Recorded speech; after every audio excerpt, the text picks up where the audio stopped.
It's time to begin our regular Halacha class. Um, our topic today, following what we spoke about last week, prayer, davening in dangerous situations. Now, many people have asked me about carrying cell phones, mobile phones, in wartime, such as we have now in Israel, and carrying weapons.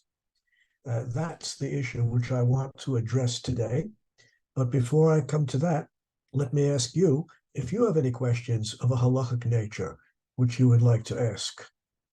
Rita or Yudit, shall we just get into the material, or do you have something to ask first?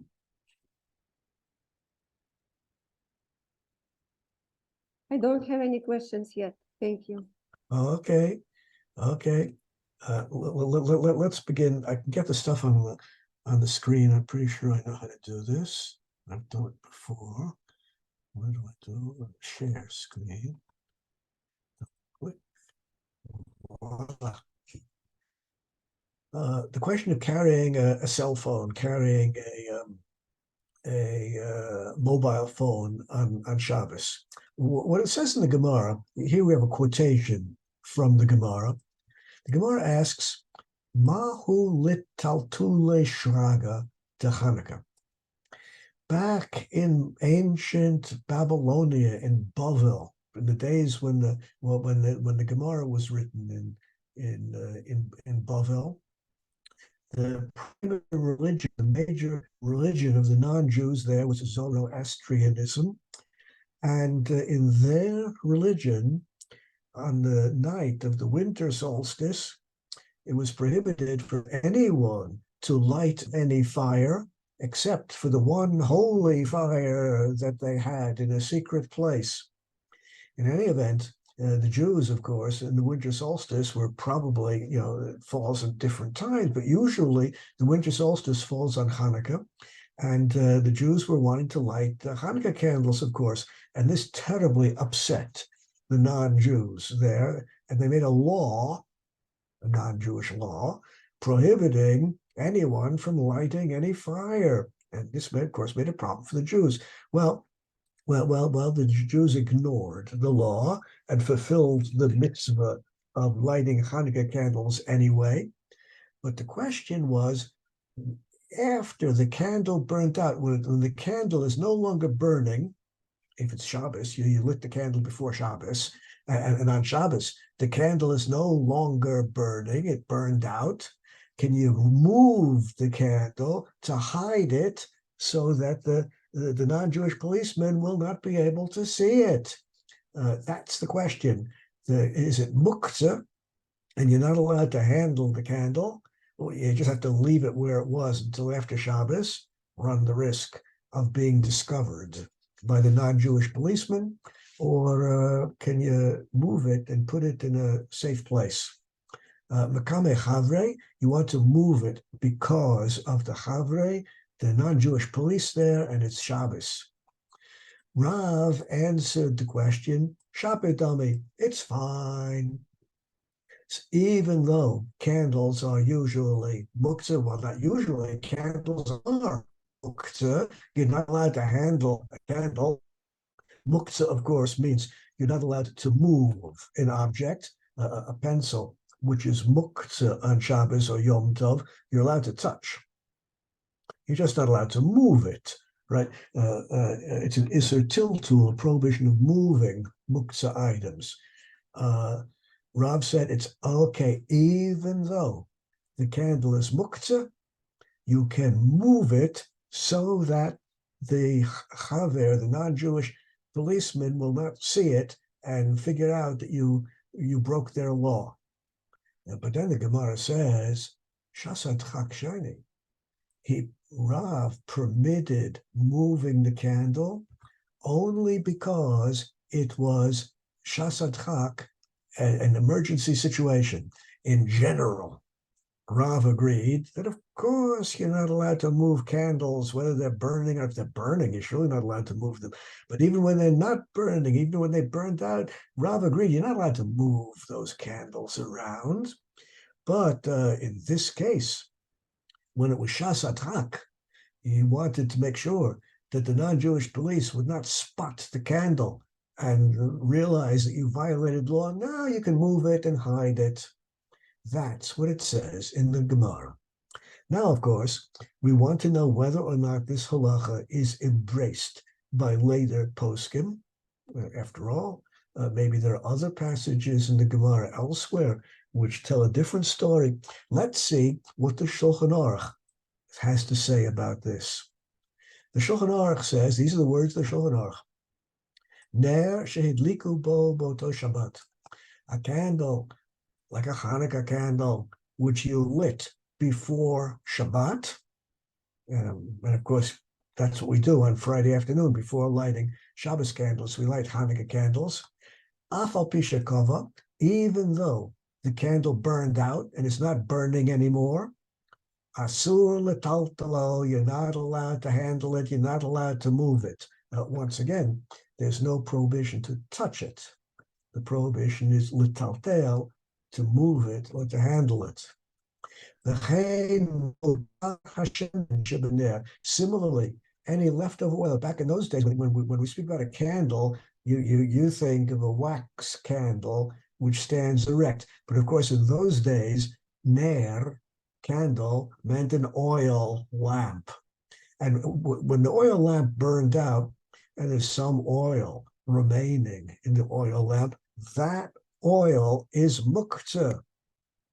The motar, the remaining oil in the oil lamp is muktzah, asur letaltalo, you're not allowed to move it.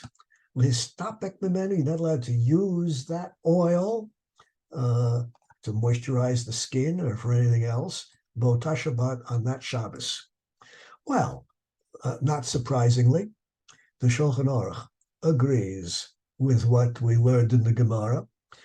Anything which is anything which you're not allowed to use on Shabbos, kli shemalachto leisur, any kli, any utensil whose primary use is prohibited on Shabbos is muktzah. You're not allowed to move it, and that applies to the candle, and that applies to the leftover oil in the candle, even though the candle burned out. Awesome. Now let's see what the commentaries on the Shulchan Aruch say. The most important commentary on the Shulchan Aruch is the Magen Avraham. Magen Avraham says, "Asur letaltalo, why are you not allowed to carry it, to move it, to handle it? Migo de iskatzoy leven hashmashot, iskatzoy lekula yoma." This is the rule. This is the rule which governs all muktzah items. This is the rule which governs everything that you're not allowed to handle or move on Shabbos. If ben hashmashot, between sunset, Friday evening, and the appearance of the stars, Friday evening, that's ben hashmashot, if during that period of time something was muktzah, it remains muktzah for the whole of Shabbos. Something which became muktzah on Shabbos, and then the candle burned out or whatever, like if a goy lights a candle on Shabbos, brings a candle, well, that's not what we're talking about. Anything which was muktzah at the beginning of Shabbos remains muktzah for the whole of Shabbos. V'im eimat akum, but if you are afraid of the non-Jews, now we're getting into the area which touches upon the use of telephones, right? If you are afraid of the non-Jews, mutar, you're allowed to move the candle and hide it someplace where they won't see it. Eimat akum, being afraid of the non-Jews, lifts, sets aside the prohibition of muktzah.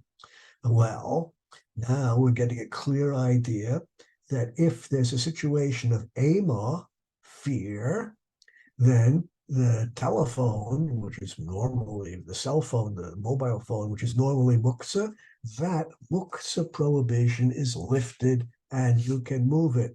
Mutar letaltalo, you're allowed to move the candle achashikava, since it's no longer burning. I mean, if the candle is burning, then it's not a question of muktzah.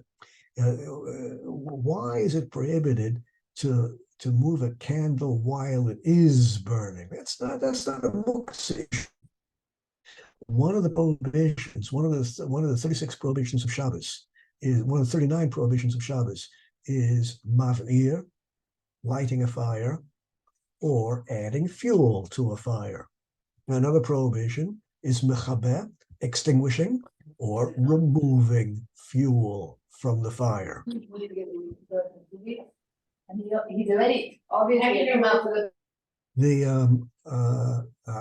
Now, if you have an oil lamp which is burning, and you move the oil lamp from one place to another, you're going to make little waves in the oil. The oil is going to slosh back and forth a little bit, and you're going to bring the fuel closer to the wick, and then the fuel is going to flow away from the wick, bringing the fuel to the wick, removing the fuel from the wick. That's the Torah prohibition of causing a fire or extinguishing a fire.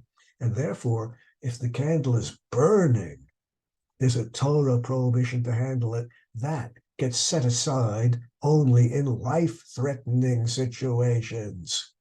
But if the candle is not burning, then it's only a rabbinic prohibition of muktzah, prohibiting moving the candle, and that gets set aside in a situation where there is ema, fear. You don't need a threat to life. It's enough that there's ema, fear. That's what the Magen Avraham says, and he tells you his source. His source is the Shilta Gibor. He always tells you the source is where he gets his halacha from. Aval Rashi, however, disagrees with this. And Rashi says, Shasatchak, the situation in which you're allowed to move the candle, is not a matter of fear. Sakana mashma. It's talking about a life-threatening situation. If there would not be a threat to life, be prohibited. The Magen Avraham has brought us two opinions. According to the first opinion, in a situation of fear, the prohibition of muktzah is set aside, and therefore, in a situation of fear, you're afraid. There might be an air raid. In a situation of fear, that's enough to permit moving and handling the cell phone, the mobile phone. Second opinion, Rashi says, no, the prohibition of setting aside, the prohibition of muktzah is set aside only if there is sakana, threat to life. Well, for the Magen Avraham opinion, we're going to want some guidance of the later poskim, which opinion gets embraced by the modern poskim. Well, let's take a look at the Mishnah Brura. There's surely no more authoritative source than the Mishnah Brura. Let's take a look at what the Mishnah Brura says. We'll see which opinion he embraces. Im yesh eimat eno Yisrael. If someone is afraid of the non-Jews, al yedei ner, and he's afraid of the non-Jews because they might see the burned out candle and know that he lit the candle on the holy day of the Zoroastrians. If you're afraid of the non-Jew because of your candle, because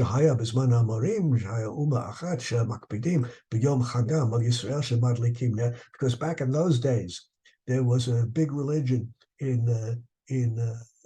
Bavel, in Babylonia, where no one was allowed to light any fires on their holy day. They had one fire in a secret place, that's all. In any event, if you're afraid of the non-Jew, you're allowed to handle the candle after it has extinguished. That is the opinion of the Magen Avraham, based on the Shilta Giborim, Ken Hiskim, B'Sefer Tzosefes Shabbos. Other Sforim agree with this position. To Loka Magen Avraham, we reject the stricter opinion brought in the Magen Avraham, and since And since the Mishnah Brura is quite clear and quite definitive, the Mishnah Brura has embraced the lenient opinion in the Magen Avram. All you need is a situation of fear, ema, to permit handling a muktzah item on Shabbos, like a cell phone or a mobile phone.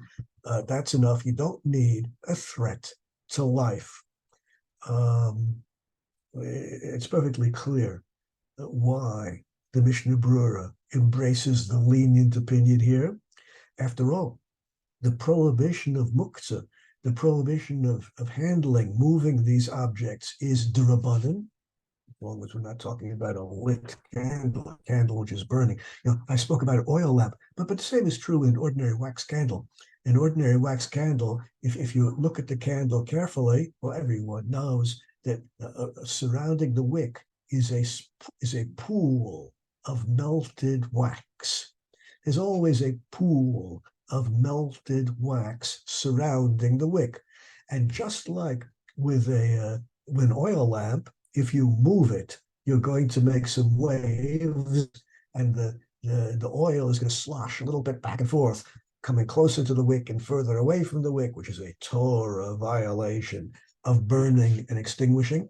Similarly, in a wax candle, if you move a wax candle, which is burning from one place to another, that tiny pool of melted wax surrounding the wick is going to slosh a little bit back and forth, and as the wax approaches the candle, you're guilty of mav'ir, contributing to a fire, and as the melted wax sloshes a little bit further away from the wick, you're guilty of mechaber, taking fuel away from the candle. Well, that's a Torah prohibition. If the candle is burned out, it's only a rabbinic prohibition of muktzah, so of course the Mishnah Brura embraces the lenient opinion. And as far as cell phones or mobile phones are concerned, well, that's clearly a rabbinic prohibition of muktzah. Of course, if there is an air raid, now the situation has changed from mere fear that something might happen to now something is happening. Now the situation changes from mere ema, which sets aside the prohibition of muktzah, to sakanat nefashot, a threat to life, which is now a real thing. And therefore, of course, all the prohibitions get set aside, and you're allowed to use the cell phone in a situation like that. You're allowed to use the mobile phone. In any event, like the Mishnah Brura, the great Acharonim, the great modern poskim are agreed that you carry the mobile phone in a situation where you are afraid that something might happen. And if something does happen, then you can use the phone. Now, of course, if you come to use the phone, it's always if you have presence of mind. And if you're sufficiently calm, it's always advisable, not required. It's always advisable and commendable and praiseworthy to use the phone, the shinui, in an irregular way. If you have the presence of mind and the calmness to do that, if your dominant hand is the right hand, and you usually use your right fingers to push the buttons on the phone, so switch to your left hand. Use a different muscle group than you would usually use. Usually you would use your dominant muscles, use your more clumsy, non-dominant muscles for that. That's assuming you have the presence of mind and the calmness to do that. That would be praiseworthy and commendable. Otherwise, you just do whatever you would do on weekdays. Let's go one step further and understand the conceptual basis of this halacha in the tshuva of Rebbe Akiva back in the late 17th, early 18th century. He was in Poznan. Today that's in Poland. Back in those days, it was in Germany. They moved the whole city. Can you imagine? They moved the whole city. from Germany to Poland. Amazing. Vada, he says, Eina kavana de'ika sakana. When the Gemara and the Shulchan Aruch tell us that you can move the candle which has stopped burning, it's not talking about life-threatening situation, mamish, really life-threatening, or even suffix sakana. That the leniency is not dependent upon threats to life, real or possible. Ella, rather, ika ke'ev, utsar tuva. If you are suffering, and fear is a kind of suffering, but there could be other kinds of suffering. You could have a backache, you can have stomach ache, you have all kinds of suffering. If you have suffering, tuva, a lot of suffering, efsha al tzad harichuk, achat mini elef, the yitzmach mizeh sakana, and it's possible, it's very rare. It's very rare, but it's possible that your headache, your stomach ache, whatever it is, might be the beginning of something which is life-threatening. And this is exactly analogous to your fear that there might be an air raid, and just as the fear, the discomfort you have in your mind, the uneasiness you have in your mind, that's the fear, just as that sets aside the prohibition of muktzah. Similarly, if it's a headache, a stomach ache, or whatever is bothering you, it doesn't have to be unease of mind because you're afraid. Whatever is bothering you, if whatever is bothering you might somehow lead to a dangerous situation, the prohibition of muktzah is lifted, and we can handle and move whatever is needed. After einanu danim oto ke'et b'chlal sakana, suffix sakana, even though it's perfectly clear that at the moment there's no threat to life, walking back and forth from home to the synagogue on Shabbos, in Yerushalayim, or even places closer to Gaza, at the moment there's no threat to life, because at the moment the air raid sirens are silent. Even though at the moment there's no threat to life, still you have a little bit of fear, a little bit of you're uncomfortable in your mind, and that's because a life-threatening situation might arise. That is enough. That's called enough sakana to permit handling a muktzah item. Shavresh, the ikka, the ikka is, the main point is that if you're under some kind of mental pressure, pain, suffering, anything which might be indicative of danger coming along later, then you're allowed to handle the telephone or any other muktzah item. Ke'ein zeh b'Shabbos, this is what we learn in Masechah Shabbos. Kedai Rebbe Shimon lismoch alav b'shas hadchak, Perish Rashi, sakana. Just like the Gemara says, we can be lenient according to the opinion of Rebbe Shimon and move muktzah items if it is dachak, a difficult situation. Harei b'sakana or suffix going to use the deraisa nidchas. Rebbe Shimon tells us you're allowed to handle muktzah items if you have some sakana. Now, he can't possibly mean by sakana, he can't possibly mean threat to life, because that would set aside Torah prohibitions. And he's telling us that sakana can set aside rabbinic prohibitions like muktzah. He must be referring to potential sakana, something which might somehow turn into a dangerous situation. There's no need to rely on Rebbe Shimon if we're talking about real threats to life. That just sets aside all prohibitions except for the big three. At the moment, there's no threat to life, but you're uneasy because you either in your mind have a fear that a threat to life might arise, or you have some pain or suffering, and you're afraid that might devolve, that might turn into a threat to life. Okay, bottom line, we understand the conceptual basis. Bottom line, we understand the bottom line halacha as embraced by the Acharonim. You don't need a threat to life to permit moving a muktzah item like a cell phone or a mobile phone. All you need is mental discomfort or physical discomfort, which leads you to think that the threat to life might be coming along later. Now, of course, if you can move the cell phone from one place to another in a way which does not require full reliance on the leniency, if you can minimize the violations of Shabbos, hine matov, that's good.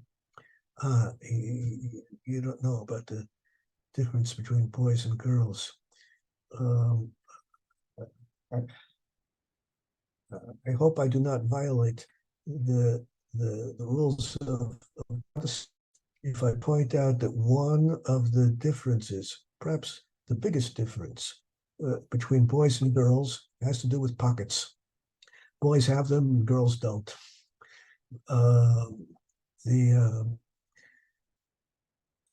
Bit of a mystery to me why this is true, but well, I don't know.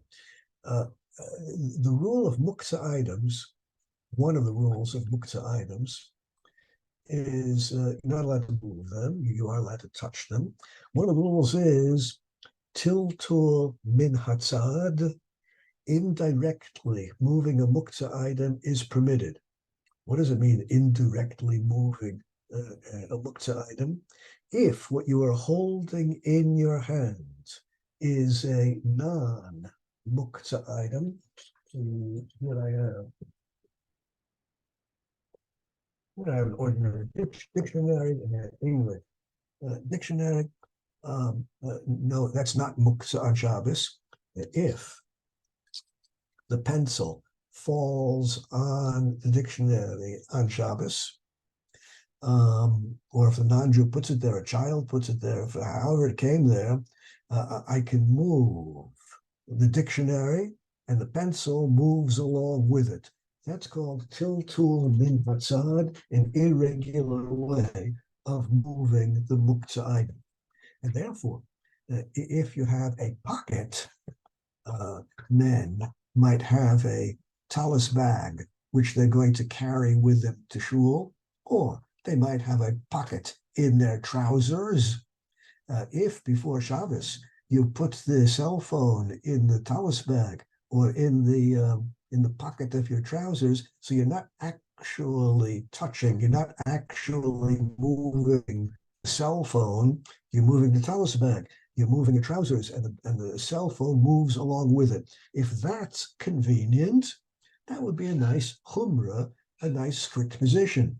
Women probably are not carrying their pocketbooks on Shabbos, but if you have something like a pocketbook, which you do carry on Shabbos, or if you have a pocket in your garment, if there is such a thing in women's garments, then of course it would be nice to carry it in an indirect way like that.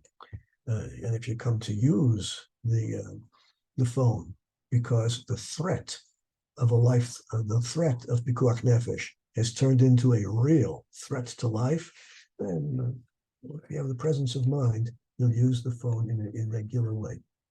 That's mobile phones and cell phones on Shabbos. Now we come to the question of swords, daggers, or guns. Okay, swords, daggers, and guns are all muktzah on Shabbos. Are they muktzah on Shabbos? Are guns muktzah on Shabbos? Well, before we come to see what the post can say about this, let me quote an underlying principle, which is very important to understand. It says in the Yerushalmi, here's an underlying principle which is so important. The Yerushalmi is talking about violating Shabbat in a life-threatening situation, which is exactly what you're supposed to do. Hazariz mishubach, anyone who is quick to violate Shabbat in a life-threatening situation is praiseworthy. We heap praise upon someone who does not pause, does not delay, just strides forward and immediately violates Shabbat because it's a life-threatening situation. Hanish'al miguneh. The rabbi who is asked whether or not to violate Shabbos is repugnant, disgusting. Hashoel, the person who asks the rabbi whether to violate Shabbat, harezeh shofech damim, that person is spilling blood like a murderer. Now, according to Yerushalmi, it is wrong to ask the rabbi whether you should violate Shabbos in a life-threatening situation. You should just go ahead and do it. You don't take the time to ask the rabbi. If you take the time to ask the rabbi whether to violate Shabbos, well, you're guilty of spilling blood, like killing whoever is in the dangerous situation. And you've changed the rabbi into a repugnant, disgusting person. I remember I used to live in Boston, and the great Rav of Boston, Reb Soloveitchik, who was also the Rosh Yeshiva in Yeshiva University, used to get terribly upset when anyone would ask him a question about life-saving on Shabbos. How dare you ask me that question? Fool! Why do you ask me such a thing? You should know better than to ask a question like that. You should know that if a life-threatening situation arises, you just go ahead and do it. The Or Zarua from the days of the Tosafot writes as follows: if someone is in a life-threatening situation because he or she is sick, Yoledis, or someone who is gender neutrality is so complicated, whether he or she is giving birth, and therefore it's halachically a life-threatening situation.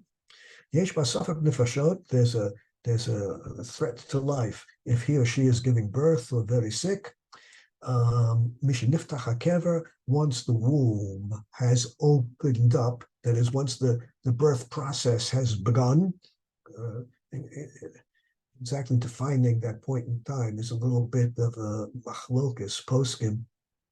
According to Igros Moshe, according to Reb Moshe Feinstein, ptichat hakever, the opening of the womb, the beginning of threat to life in childbirth, occurs at the time when the tzirim, the contractions, are so strong that a woman must sit down or lie down.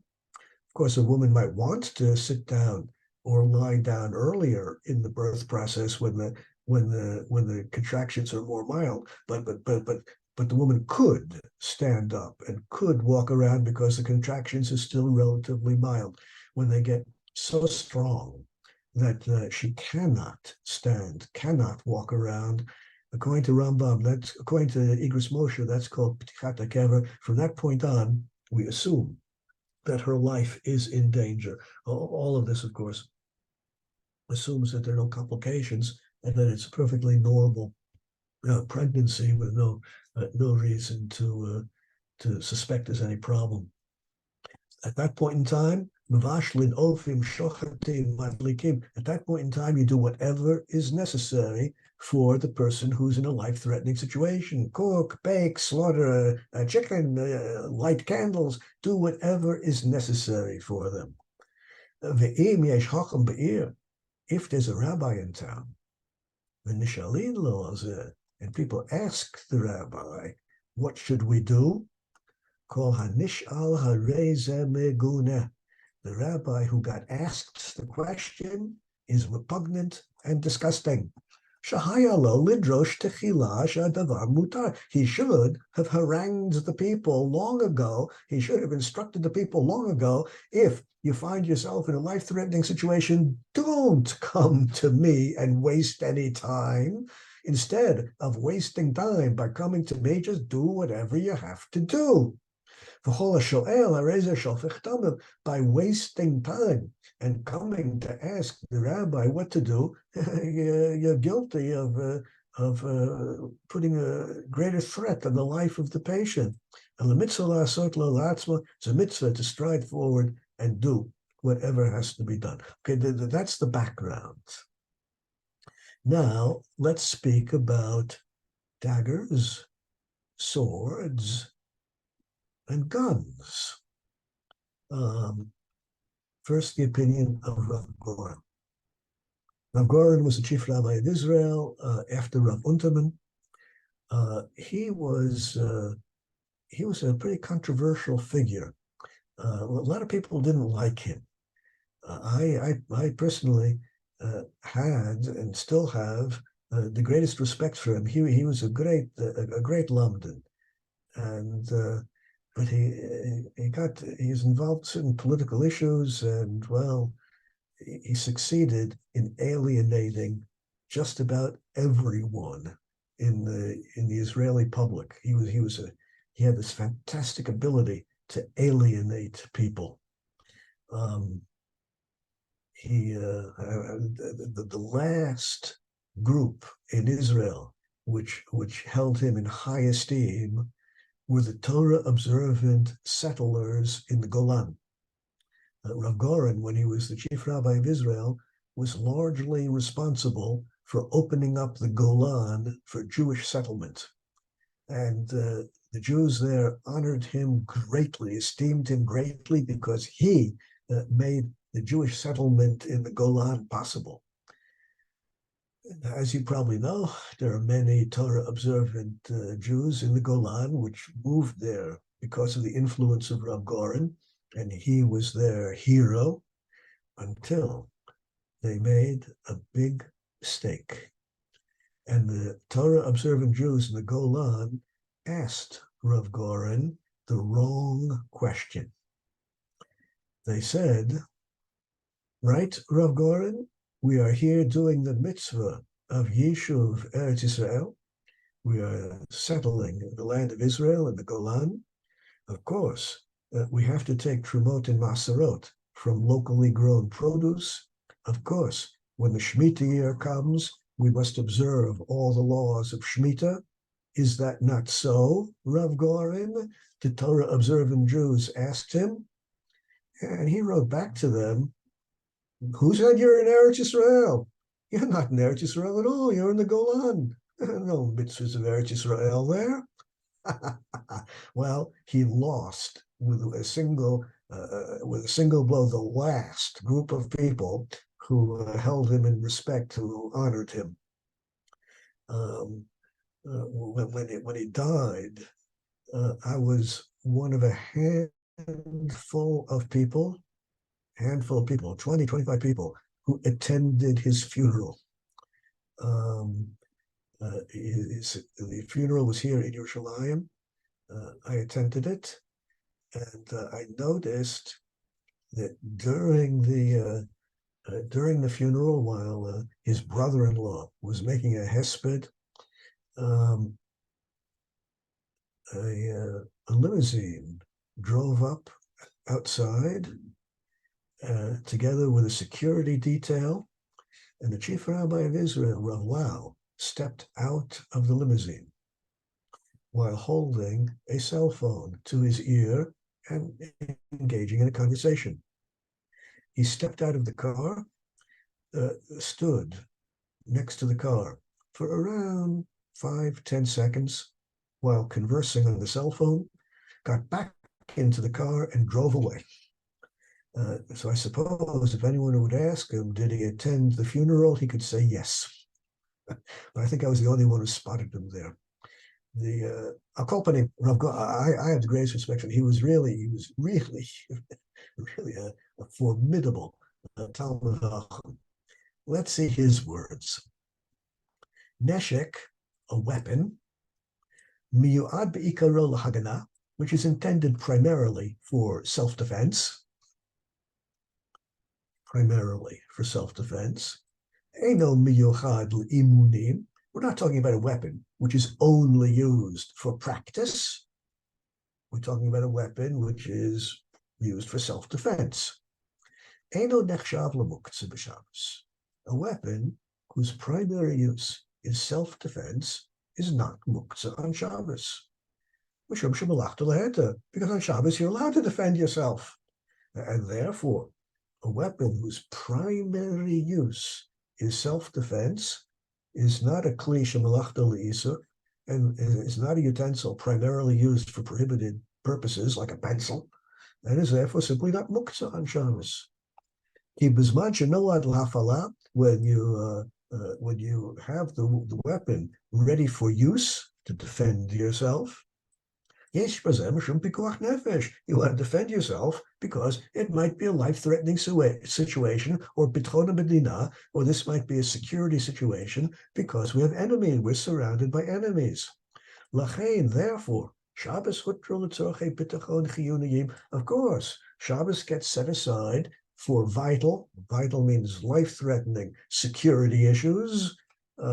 And these matters cannot be delayed. You cannot wait until after Shabbos to defend yourself if you're going to be attacked. Bottom line, the weapon which is carried for self-defense, according to Rav Goren, is not muktzah at all. And therefore, within the building or outside your house, if you're in a place which has an eruv, all is well. Now, of course, you're not always inside an eruv. I live in the northmost section of Yerushalayim, and the eruv around Yerushalayim is not far from where I live. But the checkpoint which is always manned by Israeli soldiers 24 hours a day is outside of the eruv. Since the checkpoint is usually manned by Torah-observant soldiers, as I've observed, it's not far from where I live. The soldiers, of course, build a little eruv around the checkpoint. So within the checkpoint, they have no problem carrying their weapons. But how are they supposed to get the weapons from inside the eruv to the checkpoint? This deserves some thought. In any event, we'll come to this in a moment. Rav Goren concludes, even though the same weapon might also be used for practice, at the practice range, the mitvach, and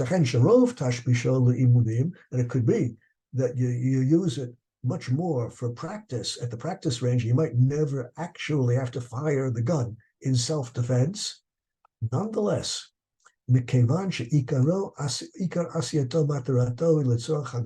since the main purpose for which the gun was manufactured, purchased, and used is for self-defense, and the practice at the mitvah, in the practice range, is secondary, therefore Shabbos is set aside. There is no prohibition of muktzah. You can carry the sword, the dagger, the revolver, the gun, whatever it is. Now, that's the position of Rav Goren. But as I pointed out, he is in many circles very controversial, and a lot of people did not like him. Well, let's see. That's all politics. I don't care about politics. I do care about politics, but not in connection with halacha. Reb Shlomo Carlebach. Reb Shlomo Carlebach was much more friendly. He was embraced by all segments of the Torah observant community. And he says as follows: Mutar l'rofeh hanimtza b'konanut, a physician who is on call,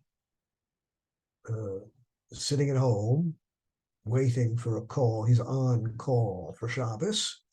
Alul lekabel kriya mecholesh yesh bo sakana, and he might at any time be called by a patient in a life-threatening situation, and he has to carry a machshir itur. He wants to carry around a what do they call those little gadgets, which machshir itur in English is? Pager? Pager, Maybe? that's it. It's a pager, exactly, a pager in English. You're allowed to carry the pager around, as long as you're not carrying it in the public domain. As long as you're in the hospital or at home or within the Eruv, and in Eretz Yisrael, just about every town and village has an Eruv, then it's okay to carry a pager. If you live in a place without an Eruv, like Denver, Colorado. Oh, it's Denver. I just, for some reason, assume they don't have an Eruv. Maybe I'm wrong. But if you're in a place where there is no Eruv, the physician should stay at home for the whole Shabbos. You're not allowed to carry the pager in the public domain, and therefore just stay at home. And if you're needed for pikuach nefesh, then you'll drive or go to wherever you have to go. But otherwise, just stay at home and keep your eye on the pager. If you are called for someone, a patient with a life-threatening situation, then that's pikuach nefesh, and you'll take care of it. According to Reb Shlomo Carlebach, the pager, which is indeed a muktzah item, is mutter for the physician who is in konanut, who is on call for that Shabbos. It follows that a weapon should have a similar status. Let's see exactly what he had to say about that. Nishmas Avram was written by Avraham. That was his name. Avraham. His name was Avraham, and he's from the Avraham family. Avraham. He wrote this commentary on the Shulchan Aruch, which we're about to quote from the Nishmas Avraham. Avraham was he's retired now, but he's a physician, and he was for many years the head of internal medicine in Shaare Zedek Hospital. In addition to being one of the leading physicians in Eretz Yisrael, he's now retired. He is also a formidable Talmid Chacham, and he wrote this commentary on the Shulchan Aruch, going point by point through the Shulchan Aruch, where he simply quotes the opinions of all the principal rabbis regarding everything touching upon a medical matter. So if you want the best handbook, by far the best handbook of the opinions of the great poskim on anything touching upon medical matters, Nishmas Avraham is the way to go, and it's organized exactly in the order of the Shulchan Aruch. It also has index in the back so you can find things. In any event, he says, Shamati Reb Shlomo Carlebach. Reb Shlomo Carlebach told me, רופא הנמצא בכוננות בשבס רשאי לצאת מרשות לרשות כאשר מכשיר איתורית מחובר לחגורתו. It's okay, Reb Shlomo Zalman said, to carry the pager as long as you attach it before Shabbos to your belt. Attach it in a fixed way. Of course, he's talking about men. Women can wear belts. The point is, it has to be attached in a firm way to the garment. Then it becomes part of the garment, and then you can go in the public domain. If you're going for a mitzvah purpose, for example, to daven or to go to a shiur. Rav Yoshua Neuwirth, the author of Shmirat Shabbat Hilchata, told Avraham, you can put the pager under your shirt between layers of your garments. That's also an irregular way to carry it. But not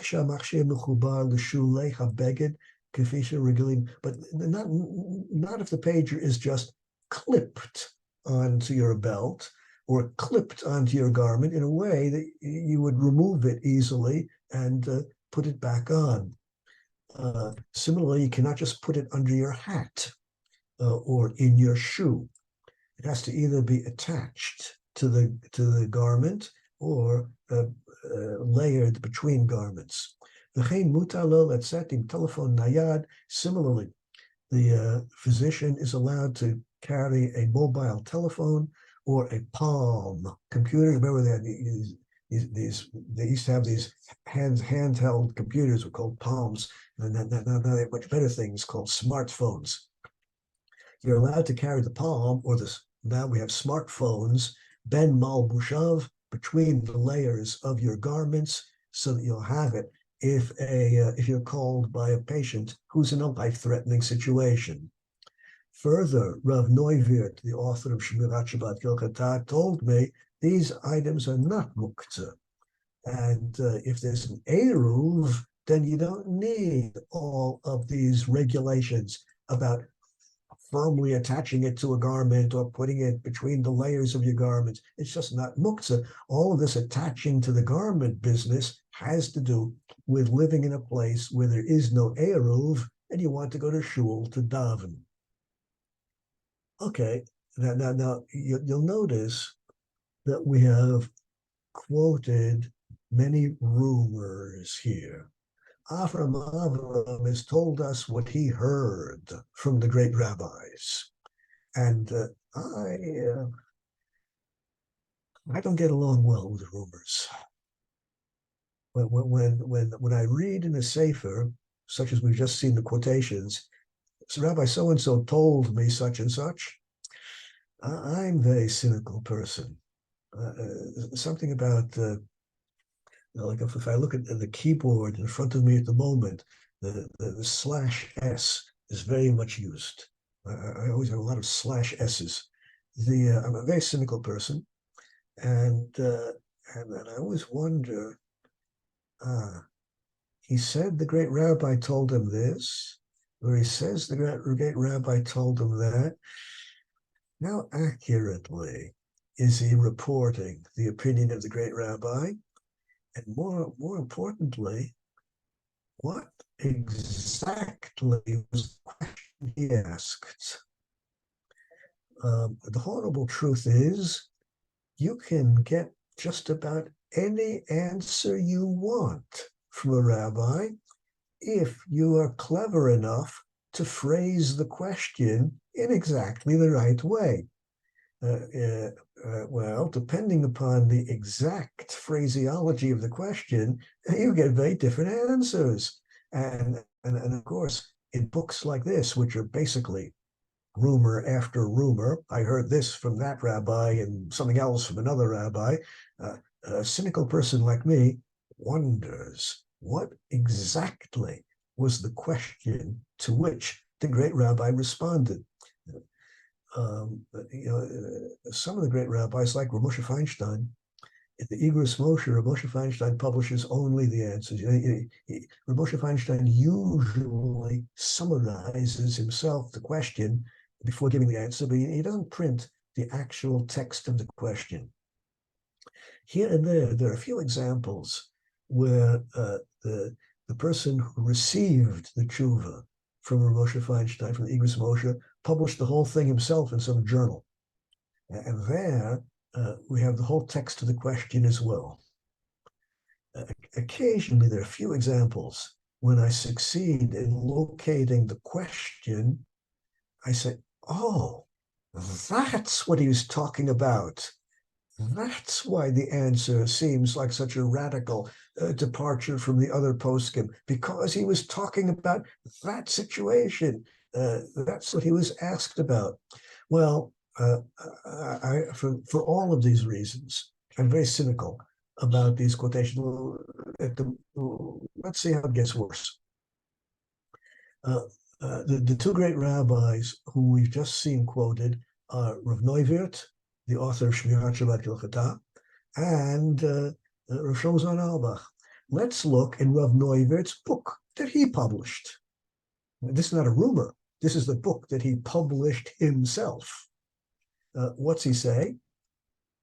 Yeah, seems to me, the roveh, that a rifle, the ekdah, pistol, kedei lahatil ema, which are primarily used to instill fear on other people. The primary use why a policeman walks around carrying a pistol is not because he's going to use it. Very, very rarely, perhaps never in his police career, has actually used the pistol, but it's there to instill fear on people who have to be to do bad things. Since the primary use of the weapon is to instill fear, then it's not mukta. There's no prohibition. But that's why the policeman patrols in public, in order to instill fear on people who might violate the law.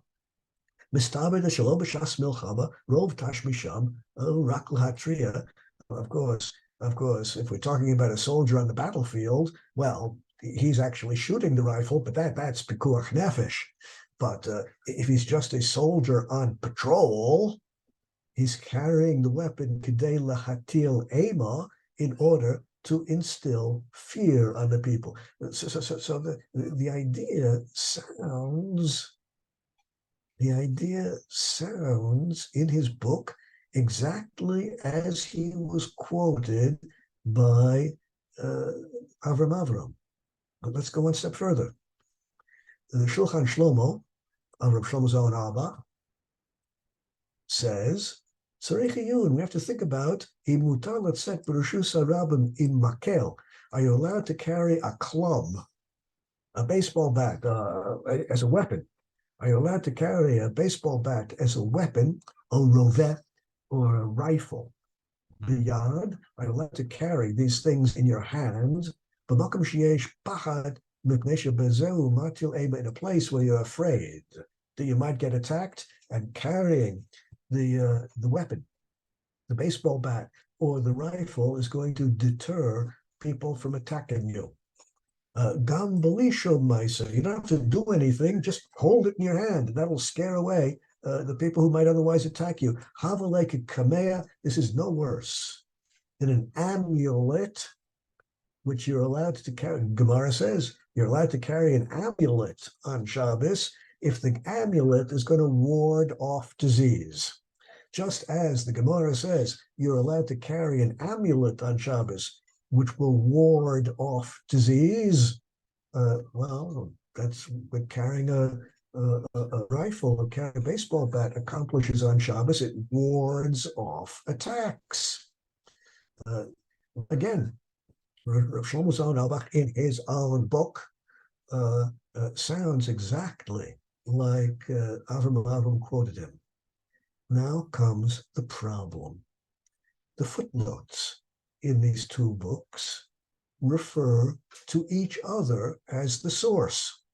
The footnote in Shmirat Shabbat Kilchata says his source is Shulchan Shlomo. And the footnote in Shulchan Shlomo says his source is Shmirat Shabbat Kilchata. These two books are quoting each other. Apparently neither of them, therefore, comes directly from the words of the great rabbi. Now, of course, in this particular case, the underlying idea is a very simple svara, a very simple idea which is compelling. Just as the underlying idea of Rav Goren is a compelling idea, since the purpose of the weapon is to protect yourself on Shabbos, and you're allowed to protect yourself on Shabbos, and therefore the weapon is not muktzah. Similarly, the positions of Reb Shlomo Carlebach and Rav Neuwirth, that the primary purpose of the weapon is to instill fear on others. Well, these ideas are so simple and compelling that I think we can, well, I surely feel comfortable in embracing these ideas and therefore agreeing with the leniency of these great rabbis. Bottom line, the cell phone in times of war, such as we have now in Eretz Israel, rifles or pistols, anything which might potentially be used for life-saving, and we're in a situation where the pahad, the ema, the fear that you might be in a life-saving situation might arise. Given these two background facts, the ema, the fear that you might end up in a life-threatening situation, and the fact that these items, the weapons, the cell phone, are not muktzah. Therefore, you're allowed to carry them. Given a choice, one should carry them kilachayad in an irregular way. And if the threat to life actually arises, the sirens, you hear the sirens, then one can use the items, if possible, if practical, in an irregular. Otherwise, you just do whatever has to be done. Okay, those are the ideas which I wanted to present today. Let me ask you whether you have any questions.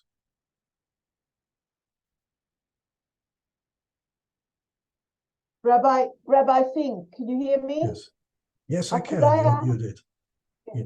Can I ask a totally unrelated question? It's like a piece of trivia. Well, yeah, okay. Would you happen to know the surname for Rebbe Nachman of Breslov?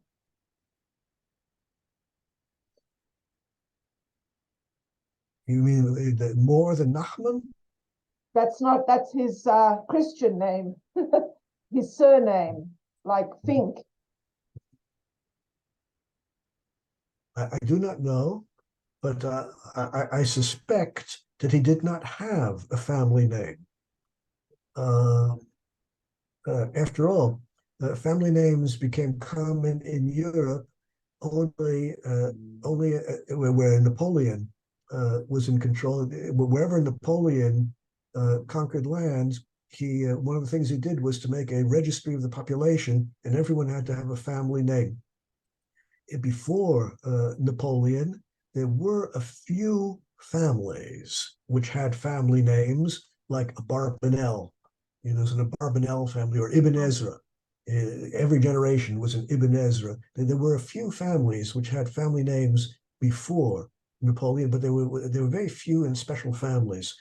So I would not be surprised to discover that he had no family name. But I don't know. Was he before Napoleon? No, before that. Well, he was at the time. He was at the time of Napoleon, but Napoleon didn't reach his area. But what about, you mentioned before Rabbi Akiva Eger? Were they contemporaries? Eger is a Eger. Rabbi Akiva Eger had a family name. His son-in-law, the Chatam Sofer, had a family name. The family name of the Chatam Sofer was not Sofer, it was Schreiber. Schreiber. But Schreiber in Yiddish or German means Sofer. But Rabbi Akiva Eger was from Germany, more precisely Prussia, the Prussia section of Germany, and Chatam Sofer was also from Germany, from Frankfurt, and they were after Napoleon.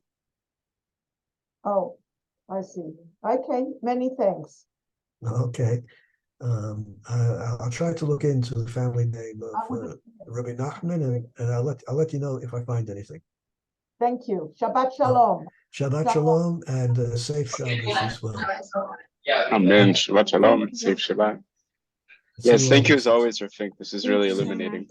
Oh, Hashem. See you all next week in Yetz Hashem. May we not have to use these halachot, but thank God we have them for sure. Okay, yes, that's why we have them. Yeah, thank you so much. Good Shabbos. You're welcome. Shabbos.